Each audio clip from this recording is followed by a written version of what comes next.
Good morning, Bix Weir, roadtoro.com with your morning horn of Z's, your sip of coffee, sip of tea, decaf tea, actually. Day 10 of the cleanse, feeling good, doing well, into the smoothie week. Had a dessert smoothie last night. It tasted like some amazing ice cream. It's not a diet, folks, it's a cleanse. It's putting real food in your body. Anyway, moving on, shall we say. Want to call out, not call out. In the crypto space, in the influencer space, I have a lot of friends who disagree with me on some things and agree on some things. I agree with them on some things and disagree on some things. That's the way to do it. So important that we have opposing ideologies, because in that way we'll get to somewhere sometimes to a conclusion that ends up right around the truth. Nobody knows how this is all going to play out. But I would like to call out my friend Bitcoin Ben because he called me out on his. So, you got to get a little payback. I do this to Dick all the time. But it is not fair. It is not fair to pull up the video and play one part and say, oh, I disagree with this because of this. Because it's not a true debate because the other person's not there. But there's two things. Ben called me out, so I'm going to call him out. There's two things, and it's good things that I'm calling out because I'm trying to show him where my train of thought comes from when I'm saying we need a full collapse. Absolutely, 100%. There are so many problems that will never be fixed unless we have that full collapse. So Ben said, no, there's not going to be a full collapse. All that tells me is the system's going to stay intact. The same people will control our lives, and it'll be no different with a cryptocurrency than it was with the unbacked fiat money. That's all it says to me. Because if you can't fix the debt problem, you can't fix the derivative problem, you can't fix the student debt problem, you can't fix the healthcare problem, you can't fix the retirement problem, you can't fix the pension problem, you can't fix the perpetual war problem, all these things cannot be fixed without a collapse. All that stuff needs to go away. And it's not going to go away at time. You can't get rid of these derivatives over time. You can't get rid of the student debt over time. You can't get rid of the pension problem over time. You can't get rid of the retirement problem over time. You can't get rid of inflation over time. It just gets worse and worse and worse, especially the global debt. That's the biggest problem, global debt. And then here's what I'm calling out Ben for, because we just disagree. He thinks there is a smooth landing. I think there is no way in hell, and we don't want it. We don't want a smooth landing because it doesn't fix the problems. But here's his two things he said in his video yesterday. And it's a great video. Go check it out. It's called Bitcoin Doesn't Need Government to Hit 100K. The first thing that Ben said was, how do I phrase this?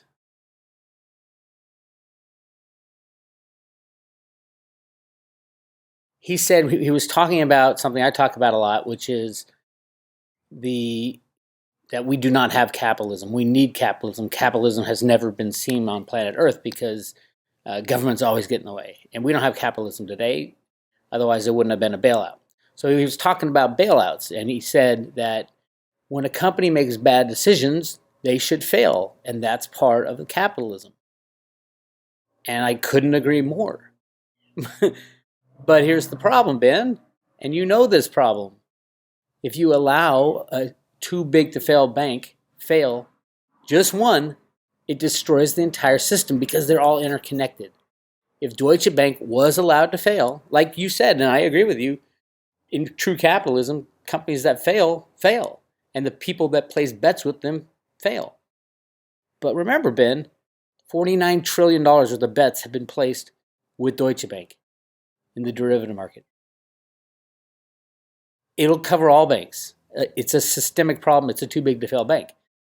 So are you saying, Ben, question mark, are you saying that all banks except the big banks should not be bailed out?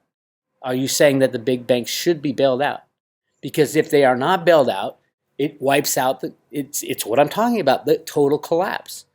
You cannot have Deutsche Bank fail and not get bailed out without the entire system failing.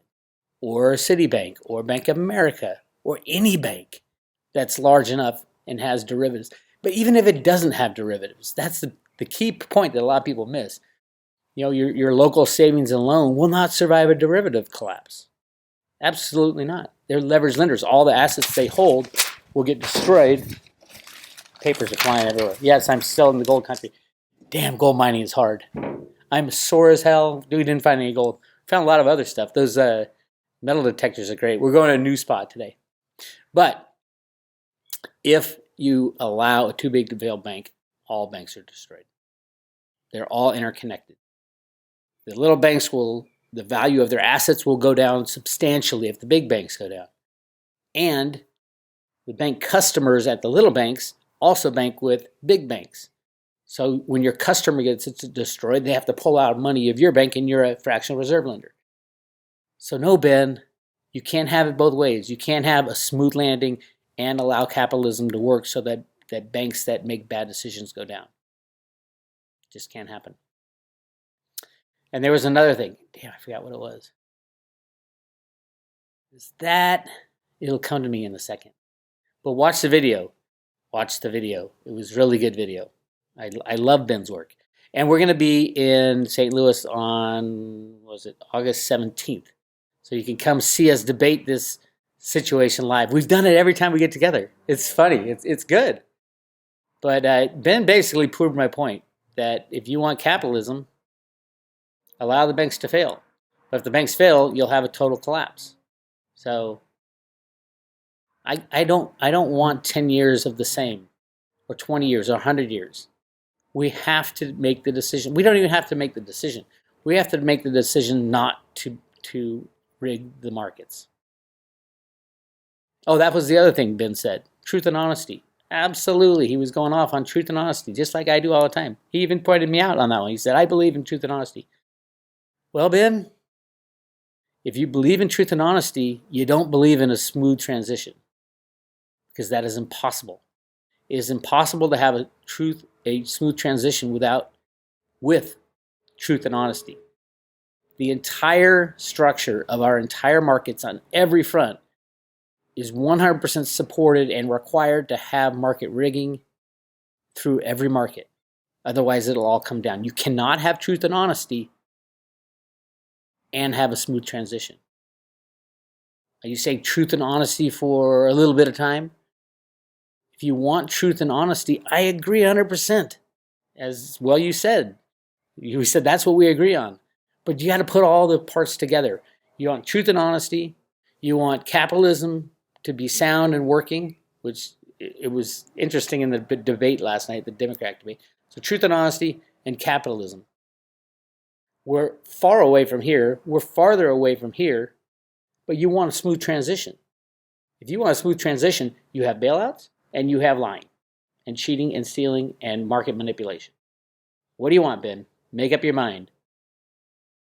Smooth transition, honest markets, truthfulness, capitalism. It's been, 50 years since the computer market rigging has been going on? And even longer than that the market manipulation since 1913 has gone on. You can't get rid of that without destroying it. And again, what about the problems? The debt problem, the healthcare problem, all the problems that I listed, the derivative problem, the retirement problem, all those problems cannot get fixed with the smooth transition. All a smooth transition would do is take the problems here in the fiat world and move them to the crypto world. We don't want the problems.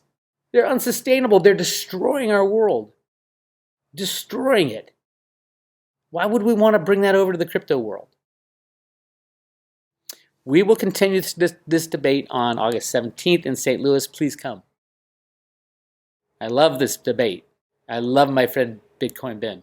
I watch him every day. I'm very mad when he doesn't post on a certain day. No more vacations for you, Ben. Or have a working vacation. I know you do. Love to the family. All right, moving on. Cryptos. It's hard to get excited about anything. We know where it's going. If you're smart, You've taken your cryptos off the exchanges because these exchanges are not long for this. The exchanges, that's the other thing it would fix. A banking collapse would destroy all exchanges, yes, including Coinbase and Kraken and those guys. They are 100% in the fiat world. That's what we need to do, get rid of those damn exchanges, all of them, and set up true decentralized exchanges, which the crypto guys are working on. They need more time. I'm sick of hearing I need more time. As you need more time, people are dying. People are literally being destroyed financially, emotionally. Just get it done. Because the more time you wait, the more time the bad guys have to find out a new solution. Dick Allgire's gang will win. We don't want Dick Allgire's gang to win. We want Dick Allgire to defect onto our side of freedom and liberty. We're going to get you, Dick. All right. Litecoin, big jump, up 5.73%. It's going 1 to 4. No doubt in my mind, 1 to 4, 1 to 4, 1 to 4. Just keep repeating that mantra, 1 to 4, 1 to 4. Litecoin to Bitcoin, 1 to 4, 1 to 4, as a means of exchange. When the banks go down, we need a means of exchange. What's the number one means of exchange coin? Litecoin is the right coin. Yes, there's other coins. Absolutely. I agree with Ron Paul. Ron Paul just came out and said, I don't mind Bitcoin. I think every currency should compete with each other. It's just the mandated fiat money that's the bad one. And competition is great because competition drives out the shitty currencies. Actually, that's Gresham's law. It actually, good money drives out bad, but actually good money, people hang on to good money. And the bad money is used until it's exploded. And that's what's going on. No, there's no balancing the budget. There's all that. It's all bullshit. It's all been a lie. And the U.S. government prints trillions and quadrillions behind the scenes without telling anybody. It's a confidence game, and the confidence is what's going to be lost. So cryptos are looking green across the board, which is great. No big deal. It was just a market manipulation again. 100% market manipulation. The funny thing is the people, the real market manipulators, the controllers, which is the Fed, the Exchange Stabilization Fund, and the Treasury, they don't care about money. Money is not their issue. They can print as much as they want. It does not matter. What they care about is the health and vitality of some of the cryptocurrencies, but not all of them. They want some of these to go away. They got lawsuits going against a lot of them. They're trying to weed out the criminal element and leave the good stuff. Case in point. SEC to run Bitcoin, Ethereum, and XRP nodes. It's interesting, the title of this, because in the body of the document, it says it's not Bitcoin. It says the United States Securities and Exchange Commission is planning to run through contractors, that's scary right there, a Bitcoin and Ethereum node. Why can't the U.S. government figure out how to run a Bitcoin and Ethereum node? What? I mean, it's not rocket science. Literally, it's not. It's computer science. In addition to as many as possible of the following blockchains. So they plan on running a Bitcoin and Ethereum node, and as many as the following blockchains: Bitcoin Cash, Stellar, Zcash, EOS, Neo, and XRP Ledger. What is missing? What is missing from that? Where is Litecoin? Could it be that the U.S. government is looking at Litecoin as the cash of the future, which means untraceable cash, something for humanity to use as money, a means of exchange? You don't want to be able to track of a means of exchange if you're looking for a free market. I don't know. Just that's something that popped into my head. There's no Litecoin listed. They provide no concrete reason as to why they need to run their own node, save for stating that it is, quote, to support its efforts to monitor risk, improve compliance, and inform commission policy with respect to digital assets. They can run their own nodes. I can run my own node. I'm not a computer savvy guy. I'm not a computer programmer. I can run a spreadsheet. Just like EOS. I run a faster system than EOS. It's called Excel. All right. They specifically state, quote, the subscription shall source all blockchain data from hosted nodes rather than providing its data as a secondary source. So suggesting what they're probably looking for is an analytics company to presumably outsource SEC's blockchain monitoring compliance investigations. Yeah, the SEC is one of the most criminal, corrupt institutions out there. I don't think they'll be around after the crash, so we'll see. They'll be exposed for just how they were invented. SEC and the CFTC were invented to run cover for the big banks, and those are the guys who are going away. So, real quick, I want to talk about the debate. I didn't actually see it. I just read about it. We didn't have TV where I'm at right now. But let's talk about basic human rights. That's what people like Bernie Sanders and Elizabeth Warren will start talking about. It's a basic human right for people to have health care. It's a basic human right to have enough food and water and houses. And it's a basic human right. They're confused. They're not confused. They're idiots. They're socialists. What is a basic human right? Who has the right? What are your rights? If you have a basic human right to health care, then someone has a duty and obligation to provide you. You are stealing someone else's basic human right if they don't want to do it. If you're telling doctors they have to work for free because somebody doesn't have enough money to pay them, you're taking away the basic human right of the doctor. I hope that makes sense to people. And then you say, well, doctors will still get paid. Will they? Okay, who will pay them? Well, the government will pay them. Well, who pays the government? You pay the government. So it's actually you that are paying for other people's bad habits. Smoking, drinking, all the things that I used to do. I didn't smoke, but I was a drinker. I still am. When I get off this cleanse, I'll enjoy life again. I'm enjoying this too. But basically, when you're talking, human rights are funny because there is no such thing as a human right. It's a construct of the mind. The closest thing I think we got is in the Declaration of Independence. Basic human rights: life, liberty, and the pursuit of happiness. Life, you should be allowed to live. That's a human right. I agree with that one. You should be allowed to live. Liberty, you should be free to make your own choices. You should have free will. I agree with that one too. Because when you get two people involved, sometimes they overlap.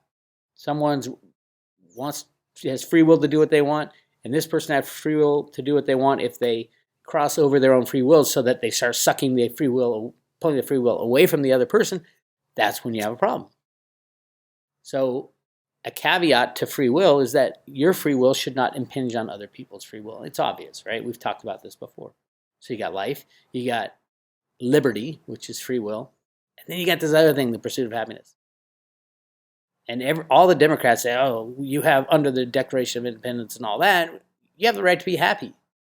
Yeah, it's a basic human right to be happy. No, it is not. It is not a basic human right to be happy.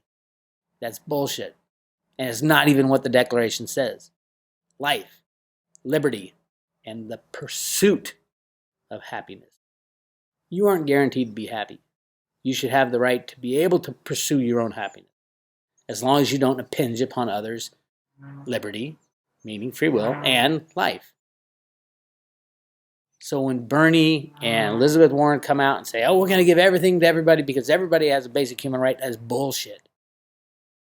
There's positive and negative human rights.